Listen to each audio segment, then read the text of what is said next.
Hello everyone, कैसे हो आप सभी। आई होप आप सभी बहुत अच्छे होंगे।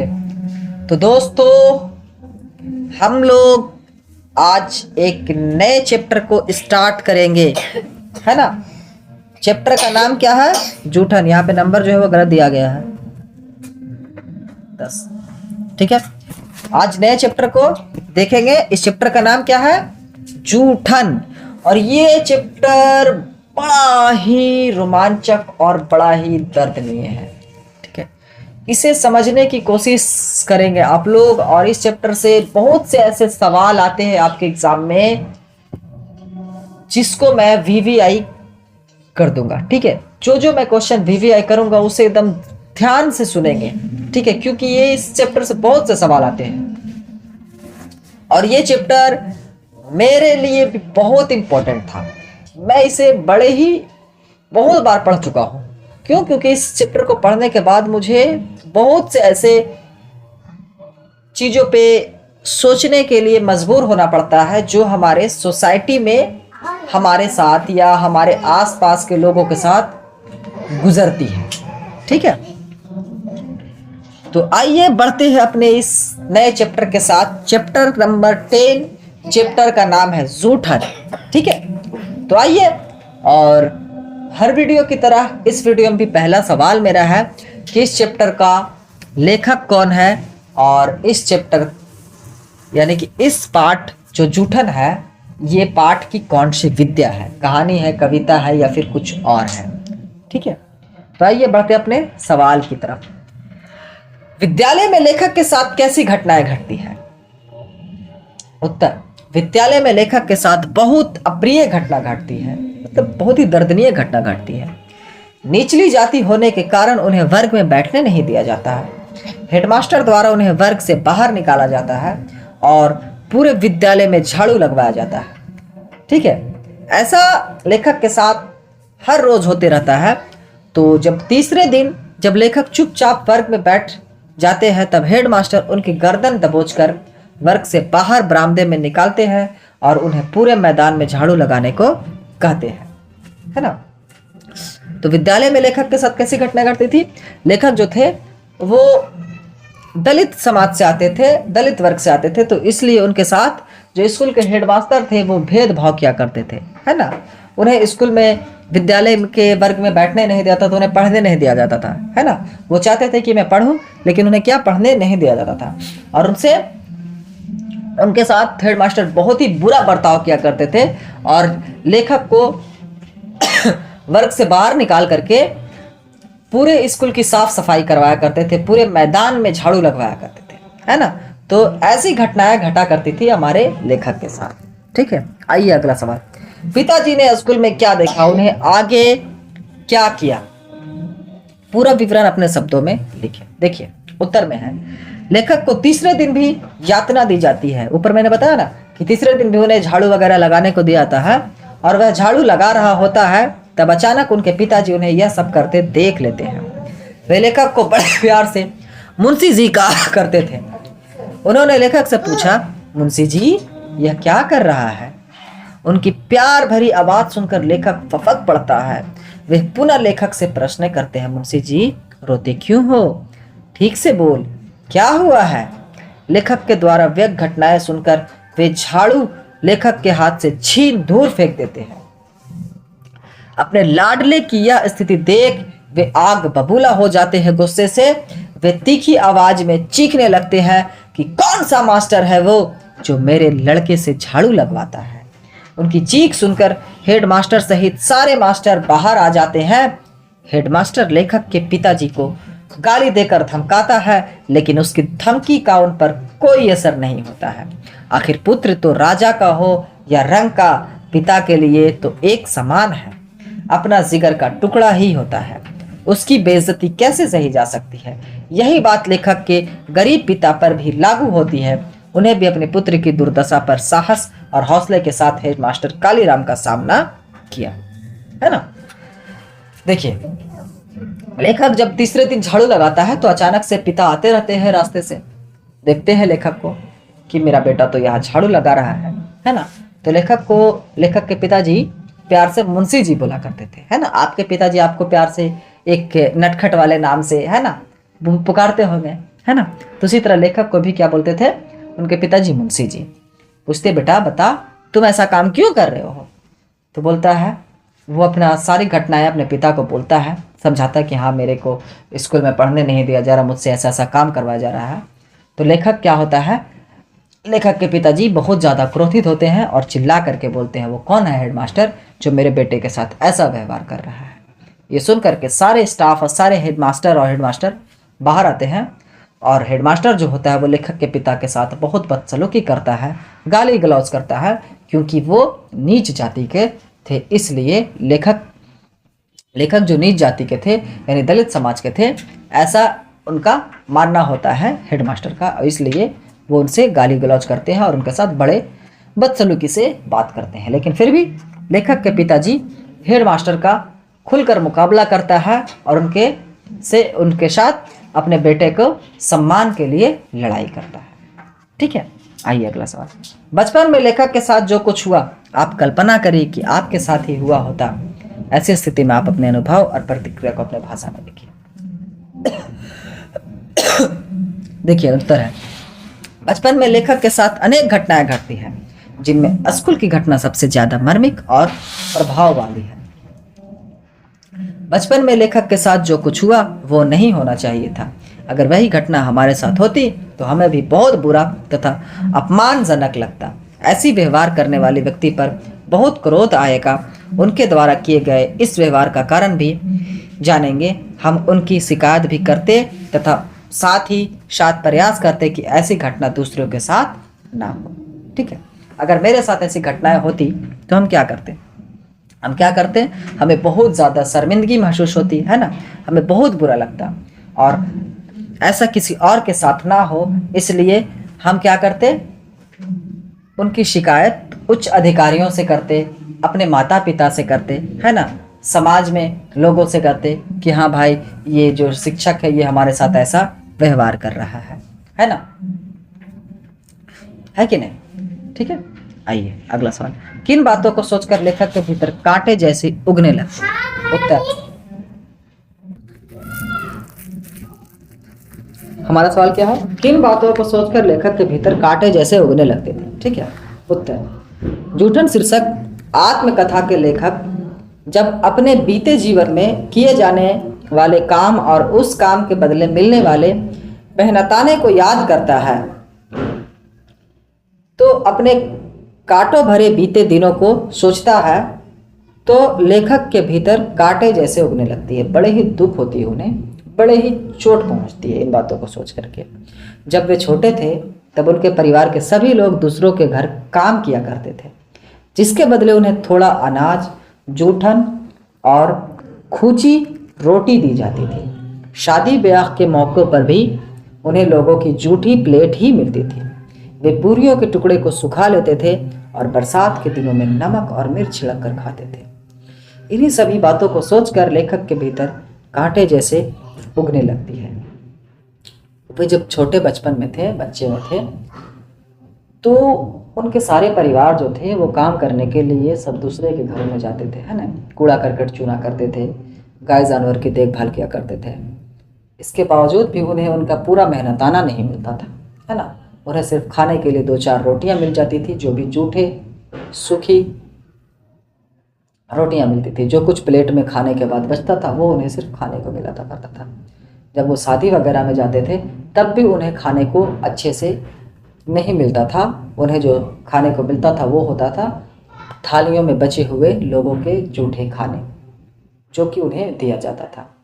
लेखक के बड़े घर वाले क्या करते थे, वही पूड़ियों को सुखा लेते थे और फिर आगे के समय में वो उन्हें नमक मिर्च के साथ खाया करते थे, है ना।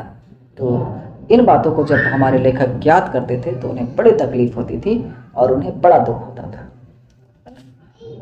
आइए अगला सवाल। दिन रात मर खप कर भी हमारे पसीने की कीमत मात्र जूठन, फिर भी किसी को शिकायत नहीं, कोई शर्मिंदगी नहीं, कोई पश्चाताप नहीं। ऐसा क्यों? सोचिए और उत्तर दीजिए।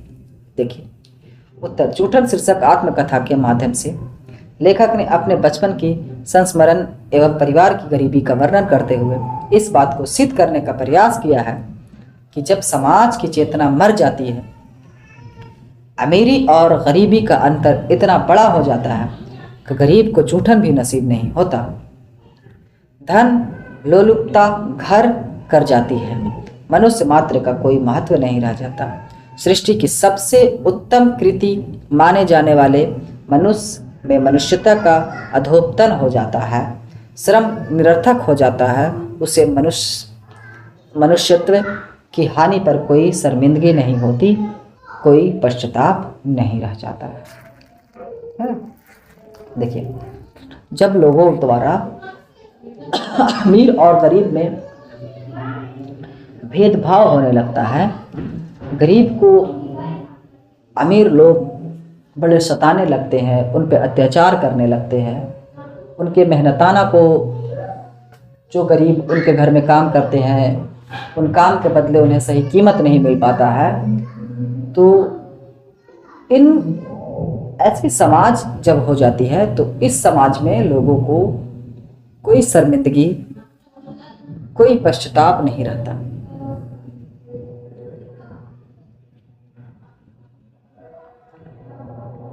अमीर लोग गरीबों पे इतने जुल्म करते थे उस वक्त कि लोग जब मेहनत करके अपनी कमाई की रकम मांगते थे तो उन पे बड़े जुल्म किए जाते थे। उन्हें खाने के दाने के तौर पे जो दिया जाता था वो जूठे दिए जाते थे, है ना। उनकी पूरी समाज जब उस तरह की हो जाती थी कि हर जगह पे गरीब और अमीर में भेदभाव किया जाता था, तब गरीब लोगों को जूठन खाने में, कूड़ा करकट उठाने में, जानवरों की लाशों को ढोने में कोई शर्मिंदगी और पश्चाताप नहीं रह पाता है ना, क्योंकि उनके पास फिर और कोई चारा नहीं रहता है जीवन जीने के लिए। ठीक है, आइए अगला सवाल। सुरेंद्र की बातों को सुनकर लेखक विचलित क्यों हो जाता है? सुरेंद्र के द्वारा कहे गए वचन, भाभी जी अपने हाथ का खाना तो बहुत जायकेदार है, हमारे घर में तो कोई भी ऐसा खाना नहीं बना सकता, लेखक को विचलित कर देता है। सुरेंद्र के दादी और पिता के जूठों पर ही लेखक का बचपन बीता था। उन जूठों की कीमत थी दिन भर की हाड़ तोड़ मेहनत और भन्ना देने वाली गोबर की दुर्गंध और ऊपर से गालियां धिक्कार। सुरेंद्र की बड़े बुआ शादी में हाड़ तोड़ मेहनत करने के बावजूद सुरेंद्र की दादा जी ने उनकी माँ के द्वारा एक पतल भोजन मांगे जाने पर कितना धिक्कारा था, उनकी औकात दिखा दी थी। यह सब लेखक की स्मृतियों में किसी चित्रपट की भांति पलटने लगा था। इसी बात को सुनकर लेखक जो होते हैं बड़े ही विचलित होते हैं। आज सुरेंद्र उनके घर का भोजन कर रहा है और उसकी बड़ाई कर रहा है। सुरेंद्र के द्वारा कहा वचन स्वतः स्फूर्त स्मृतियों में उभर आता है और लेखक को विचलित कर देता है कि भाई, एक वो दौर था जब हम इनके यहाँ जूठन के लिए जाते थे और आज ये हमारे यहाँ आकर के जायकेदार खाना खा रहा है और हमारे खाने की तारीफ कर रहा है।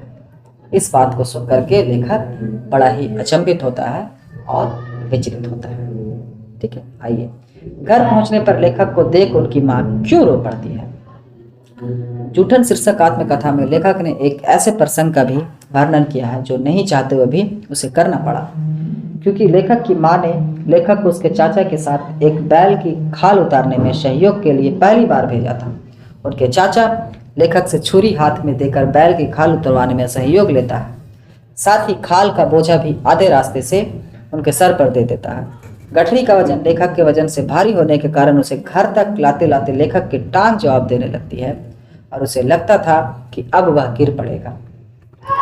सर से लेकर पांव तक गंदगी से भरा हुआ था, कपड़ों का खून के धब्बे साफ दिखाई पड़ रहे थे। इस हालत में घर पहुंचने पर उसकी माँ उसे देख करके रो पड़ती है ना। आइए अगला सवाल। व्याख्या करें। कितने क्रूर समाज में रहे हम, जहां श्रम का कोई मोल नहीं बल्कि निर्धनता को बरकरार रखने का षड्यंत्र ही था। यह सब देखिए, इसका व्याख्या हम करते हैं। ठीक, ये 5 नंबर में आता है, तो ये थोड़ा इंपॉर्टेंट है, ध्यान से देखेंगे। उत्तर संदर्भ है प्रस्तुत कथांश सुप्रसिद्ध दलित आंदोलन के नामवर लेखक ओम प्रकाश वाल्मीकि द्वारा रचित पाठ जूठन शीर्षक से लिया गया है। इस में लेखक ने यहाँ समाज की विद्रूपताओं पर कटाक्ष किया है। व्याख्या प्रस्तुत कथांश के माध्यम से लेखक ने समाज की विद्रूपता पर कटाक्ष किया है। लेखक के परिवार द्वारा श्रम में साथ कर्म किए जाने के बावजूद 2 वक्त की रोटी भी नसीब न होती थी। रोटी की बात कौन कहे, जूठन नसीब नहीं होना, नसीब होना भी कम मुश्किल न था। विद्यालय का हेडमास्टर चूड़े के बेटे को विद्यालय में पढ़ाना नहीं चाहता था, उसका खानदानी काम ही उसके लिए है। चूड़े का बेटा लेखक इसलिए पतलों का जूठन ही उसका निवाला है। इस समाज में शोषण का तंत्र इतना मजबूत है कि शोषक बिना पैसे का काम करवाता है, अर्थात बेगार लेता है। श्रम साध के बदले मिलती है गालियाँ। लेखक अपनी आत्मकथा में समाज की क्रूरता को दिखाता है कि लेखक के गांव में पशु मरता है तो उसे ले जाने का काम चूड़ों का ही है। ये काम बिना मूल्य के है। यह तंत्र का चक्र है जिसमें निर्धनता को बरकरार रखा जाए। ठीक। अगला, लेखक की भाभी क्या कहती है, इसका उनके कथन का महत्व बताइए। ब्रह्मदेव तगा का बैल रास्ते में मर गया था, उसे उठाने का काम लेखक के परिवार को मिला था। उस समय लेखक के घर पर कोई पुरुष नहीं था। जानवरों के चमड़े बेचकर कुछ पैसे मिलते थे।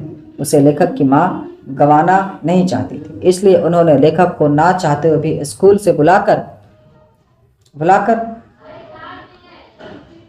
सोड़ चाचा के साथ, उनके चाचा के साथ, यहाँ पे सोड़ लिखा हुआ है, इसको मिटा देंगे, ठीक है। उनके चाचा के साथ उनकी सहायता के लिए भेज देती हैं।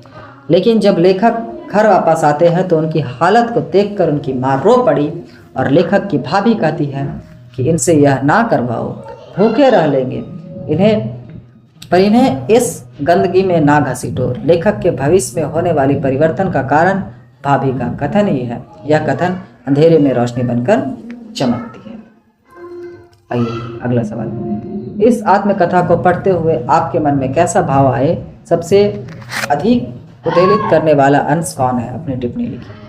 देखिए उत्तर में मैं अपने हिसाब से इसका आंसर दूंगा, आप अगर कहानी पढ़ें तो अपने हिसाब से आंसर देंगे, ठीक है, क्योंकि बोल रहा आप अपने हिसाब से करें, ठीक है। ओम प्रकाश वाल्मीकि का आत्म कथांश जूठन में लेखक के बचपन में जो घटना स्कूल में घटी है वह व्यक्ति मन को अधिक उद्वेलित करने वाली है। भय के कारण प्रतिभा दमित हो जाती है। हेडमास्टर कालीराम द्वारा बालक ओम प्रकाश से दिन भर झाड़ू लगवाना, उसकी जाति के बारे में यह कहना कि उसका यह खानदानी काम है, एक शिक्षक द्वारा शर्मनाक घटना है। गुरु का कार्य शिक्षा के साथ संस्कार भी देना है, ना कि उसका वर्णन विभेदीकरण कर उसे निम्न समझकर कार्य करवाना। यह समांती मानसिकता का परिणाम है।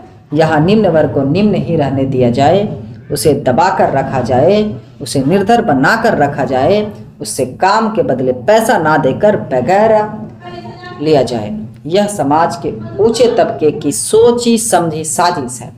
बालक मन में अपार संभावनाएं छुपे होती हैं, उन्हें जिस तरफ मोड़ा जाता है वह उस तरफ मुड़ जाता है। बच्चे को क्लास करने के बदले झाड़ू दिलवाना, यह किस समाज की सोच है। यहाँ शिक्षक समांती मानसिकता के प्रतीक के रूप में है जो सामंत है। यह हमारे सड़े हुए समाज की सच्चाई है। मुझे उनके बचपन में जो लेखक के साथ घटना घटती है स्कूल में, उस घटना के बारे में मैंने यहाँ वर्णन किया है ना, क्योंकि शिक्षक जो था वो काफ़ी अमीर घराने और सामंत परिवार से आता था, इसलिए वो हमारे लेखक ओम प्रकाश जी के साथ ऐसी दुर्लिप्त और तुच्छ व्यवहार करता है।